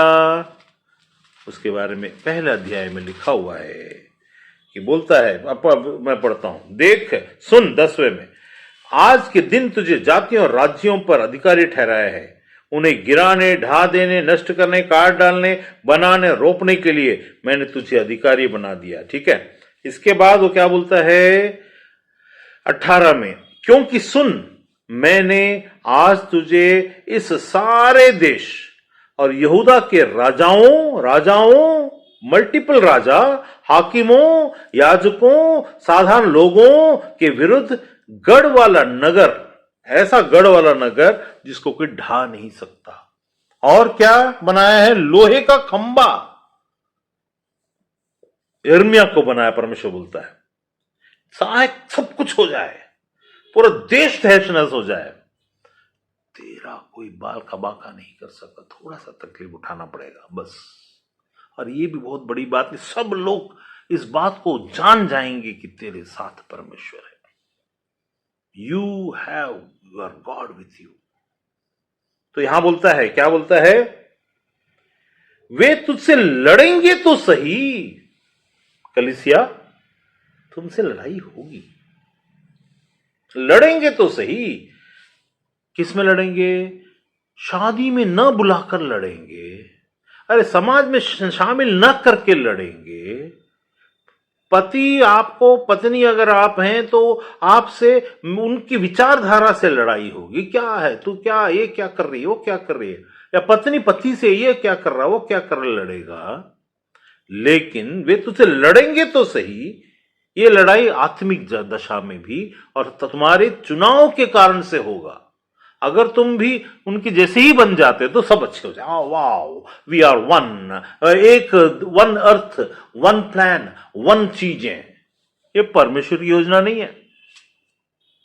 उसकी क्या, लड़ेंगे तो सही परंतु तुझ पर प्रबल, इसको याद कर लीजिए, लोग मुझसे लड़ेंगे तो सही लेकिन प्रबल न होंगे। लड़ने की बातों को देखकर न घबराना, ठीक है, क्योंकि बचाने के लिए मैं तेरे साथ हूं। राजा पूरे देश को कब्जा करता है बेबीलोन का, नबूकदनेस्सर, लेकिन सिर्फ इसको छोड़ देता है, इसको और इसके चेलों को। ऐसा क्यों? क्योंकि परमेश्वर इसके, मैं तेरे साथ, यीशु ने क्या बोला? मैं इस संसार के अंत तक तुम्हारे साथ हूं। मीन्स तुमसे लड़ेंगे तो सही लेकिन प्रबल न होंगे। मेरे काफी दोस्त मुझसे बहुत सारी बातों में लड़े हैं और आज दुनिया में नहीं है, मिट गए हैं। कोई 35 साल में मिट गया है, कोई 40 साल में मिट गया, कोई 45 साल में मिट गया, मर गए हैं, खप गए हैं। सब मसीह के लोग हैं। क्यों? लड़ेंगे तो सही, प्रबल ना होंगे। हम नहीं श्राप देंगे। बोलता है तू लड़ना नहीं, मैं तेरे लिए लड़ूंगा। हमारे साथ लड़ाई लड़ने में प्रॉब्लम यही है। क्या प्रॉब्लम? मन आपके, आप अगर मैं, आप हो या मैं हो, कोई भी हो, हम अगर अपनी लड़ाई खुद लड़ रहे हैं तो दूसरों को कोई बहुत बड़ी बात नहीं है। लेकिन यदि परमेश्वर आपके लिए लड़ रहा है तो आप निश्चिंत होकर सो जाओ। आप उसके बारे में सोचो ही मत, चिंता ही मत हो, क्योंकि न्यायी परमेश्वर अपना लड़ाई खुद लड़ेगा आपके लिए। मतलब ये लड़ाई आपकी लड़ाई, वो लड़ रहा है, आपको आराम दिया। मैं तुम्हें ऐसी शांति दूंगा जो दुनिया नहीं दे सकता। तुमको चिंता नहीं करना, अरे वो मुझ पर हावी हो जाएगा, क्योंकि कभी भी तुझ पर ऐसा लगेगा कि हावी हो गया। जैसे शैतान को क्या बोलते हैं, वो फाड़ खाने वाले सिंह के समान लगेगा कि वो खा जाएगा लेकिन खा नहीं पाएगा। जब नरक की बात आएगी तो वहां आपको लगेगा कि आप नरक में चले जाओगे, नहीं जाओगे, क्योंकि परमेश्वर आपको छुड़ाएगा। वो आपको छुड़ाने वाला परमेश्वर है। लेकिन क्या आपका जिंदगी में आपके विचार, आपकी सोच, आपने वैसा जिया? पिछली बार मैंने बताया था कि आप वो एसेट हो, आप वो धन हो जिसको आपको बोना है। वो पैसा का धन, ये सब बात, वो सब पैसा तो अलग बात की बात हो गई। आप वो धन हो जहां आप अपने समय को और अपने आप को बोना है। उस बोने के द्वारा आप वहां पर धन इकट्ठा करोगे जो अनंत काल में है। उसके बारे में बताया था, वो अपलोड हो जाएगा आज, मतलब कल परसों में, वो वाला। लेकिन मेरी बातें बड़ी बोरियत सी लगेंगी लेकिन सच है। मेरी बातें बड़ी लंबी सी लगेंगी लेकिन सच है। बड़ी अजीब सी लगेंगी लेकिन सच है। और सच हमेशा प्रिवेल करता। गढ़ वाला, दृढ़ गढ़ वाला नगर और ये चीजें। अब यहां पर इसलिए मैं बहुत ज्यादा नहीं जाऊंगा क्योंकि समय हो गया। लेकिन ये बात याद रखिए, यिर्मयाह को चुना, ठहराया, उसने अपने जिंदगी को श्रापित ठहरा रहा था, बोल रहा था। क्यों? उसकी स्थिति, इससे ये दिखाई देता कि यिर्मयाह तो ना समझता, हम तो ना समझ नहीं है। हमारे अंदर परमेश्वर की आत्मा है, उसके अंदर परमेश्वर आत्मा नहीं, उसके ऊपर परमेश्वर आत्मा आता था और उसको बताया जाता था हमारे अंदर परमेश्वर आत्मा वास करता है, हम परमेश्वर के मंदिर हैं। वो नहीं, उसको नहीं समझ में आएगा, लेकिन हमको तो आएगा। हम उससे बढ़कर हैं। जैसे यूहन्ना से बढ़कर हम हैं, तो यूहन्ना सबसे बढ़कर था, यिर्मयाह से भी बढ़कर था। तो हम हमारे अंदर में सोच, ये विचार आने चाहिए कि तकलीफें आएंगी और तकलीफों से बच करके कोई नहीं जा सकता। आप अगर आपकी तकलीफें आपके हिसाब से आएंगी। बहुत बड़ी तकलीफ, यिर्मयाह को बड़ी बुलाहट थी तो उसको बड़ी तकलीफ आई। मेरे को बड़ा बड़ा बड़ा बड़ा मुसीबत ला करके मेरे को सामना करना पड़ता है, बहुत बड़ा बड़ा, छोटा मोटा नहीं, है ना, जिसमें कि सामने वाले लोग ये सोचेंगे ऐसा क्यों, ऐसा होगा, लेकिन प्रबल नहीं हो सकते, शैतान प्रबल नहीं हो सकता। एक आखिरी बात उसमें बताना चाहूंगा, एक आखिरी मुझे भी याद आया, अब मेरे साथ निकाल लीजिए उसी में, है ना, 19 का 13। यरूशलेम के घर और यहूदा के राजाओं के भवन, जिनके छतों पर आकाश की सारी सेना के लिए धूप जलाया जाता और अन्य देवताओं के लिए तपावन दिया जाता है, वे सब तोपेत के समान अशुद्ध हो जाएंगे। इज़राइल के बारे में बोल रहा है, कलीसिया में भी वही बात है। याद रखिएगा, कभी भी गलतफहमी नहीं पालना है। गलतफहमी क्या, हम कभी कभी अन्य धर्मों को, अन्य लोगों को, उनकी देवी देवताओं को बुरा बोलते हैं, ठीक है। यहां पर लिखा अच्छा तो तुम नहीं करो, तो उनकी पूजा तो मत करो, लेकिन बुरा भी मत बोलो। क्यों, ये असल में है।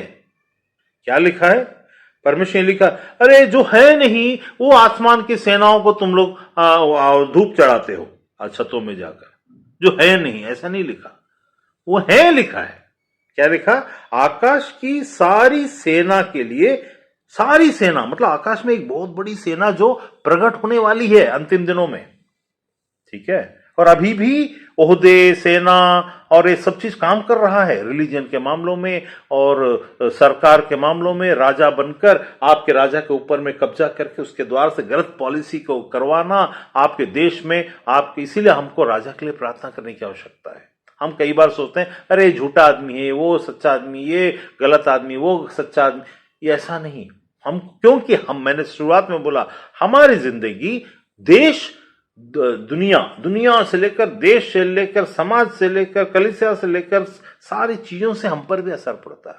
तो हमारी जिम्मेदारी है, जो नमक है, नमक, वो स्वाद का काम क्या करना चाहिए। हे प्रभु, ये आसमानी सेनाएं हमारे प्रधानमंत्री को कब्जे में ले सकता है, उनके पास सच्चाई नहीं है, सत्य नहीं है, तो ले सकता, उसके लिए प्रार्थना करना है, उसकी बुद्धि को मैं तेरे हाथों में देता हूं। तो जब आप दोगे उसकी बुद्धि को, आपको लगेगा कुछ नहीं हो रहा, लेकिन बहुत कुछ होगा। आपको उसकी बुद्धि को रख करके जो नुकसान करके आप तक वो नुकसान पहुंचा रहा, वो रुक जाएगा। वो न चाहते हुए भी परमेश्वर का, क्योंकि परमेश्वर ने नेताओं को और राजाओं को नियुक्त करता है और उनके द्वारा से अपनी प्रजा के लिए भी वो कार्य करता है, उसके लिए प्रार्थना की जरूरत है। वहां पर मैं आशीष देता हूं प्रधानमंत्री को, ये वाला प्रार्थना नहीं, आशीष देता हूं प्रधानमंत्री, अरे तू उसको आशीष लेके क्या करेगा, उसके पास ना तो पत्नी है, ना बच्चे हैं, ना कुछ, आशीष वैसा वाला आशीष नहीं, उसको आशीष, उसको प्रार्थना ये करना है कि परमेश्वर देश चलाने की बुद्धि, सुलेमान राजा ने बोला मुझे बुद्धि दे तेरी प्रजा को चलाने, तो कम से कम आप ये प्रार्थना करो कि परमेश्वर तेरी प्रजा जिस देश में है उसके लिए उसको सही बुद्धि दे और तू उस पर अपने कब्जे को ले, ऑटोमेटिकली वहां काम होगा। उसको गिराना है, उसको वोट नहीं देना है, ये बातें इसमें नहीं काम करती हैं। वो तो परमेश्वर ने जो नियुक्त रखा वो होके रहेगा, लेकिन आपके हाथ में एक हथियार है परमेश्वर, जिससे आप बात कर सकते हो। जो आप मांगोगे, विश्वास करो, वो आपके लिए हो जाएगा। जैसे मैंने एक बार बताया था, कर्नाटक में ऐसा हुआ था कि ऐसे कोई पार्टी आ गया, फिर उसके बाद ढिंडोरा पिट गया क्या, मैंने बोला कोई एक आए और मुझसे कहे मैं इसी वक्त इसको, परमेश्वर इसको बदल देगा। उसी वक्त में प्रथम ने मेरे से बात किया और तुरंत वो चीजें वहां पर हुई और बदला। 1 घंटे के अंदर में चीजें चालू हो गई, शाम को रात के 1 बजे चीजें बदल गई और सब चीज बदल गया। हमारे हाथ में राज्यों को बदलने की सामर्थ्य है, राजाओं को गिराने और उठाने की सामर्थ्य है। इसके लिए हमको उनको चुगली करने की जरूरत नहीं है। हमारा एक ही स्थान है जहां पर हमें अधिकार दिया गया है, और आप अगर उस अधिकार को समझते हो, मुझे तो समझ में आता है, आपको जो अधिकार आपको समझ में आता है उसको आपको करना है। तो यहां पर मैंने इसलिए इस आकाश की सेनाओं के बारे में बोला, आकाश की सेना और अन्य देवताओं को चढ़ाने वाले तपोवन के द्वारा से उनकी जिंदगी में चीजें आई। तो ऐसा बहुत सारे ज्ञान है जो ये अन्य ऊपर की सेनाएं आप तक पहुंचाती, गलत ज्ञान। ये गलत ज्ञान के कारण आपकी जिंदगी में बहुत सारी बातें आ जाएंगी जो गलत है, परमेश्वर के विश्वास के इस क्षेत्र में आप कमजोर पड़ जाओगे और वही कमजोरी आपकी जिंदगी में शैतान के घुसने का कारण बनेगा। तो वैसी कमजोरी को परमेश्वर के ज्ञान के द्वारा, परमेश्वर की आत्मा के द्वारा, सच्चाई को और गहराई से जानकर, इधर उधर की बातों को सुनने के द्वारा और मन लगाने के द्वारा नहीं, चाहे परमेश्वर वचन ही क्यों ना हो, लेकिन सत्य को जानने से स्वतंत्रता जो मिलेगी उसको ग्रहण करते हुए अपनी जिंदगी में आगे बढ़ना चाहिए। तकलीफें आएंगी लेकिन प्रबल नहीं होंगी। आने वाले को आने दो, लेकिन देखने के लिए तुम तैयार रहो कि तुम्हारी जिंदगी से विजय दिखेगा। परमेश्वर आपको आशीष दे।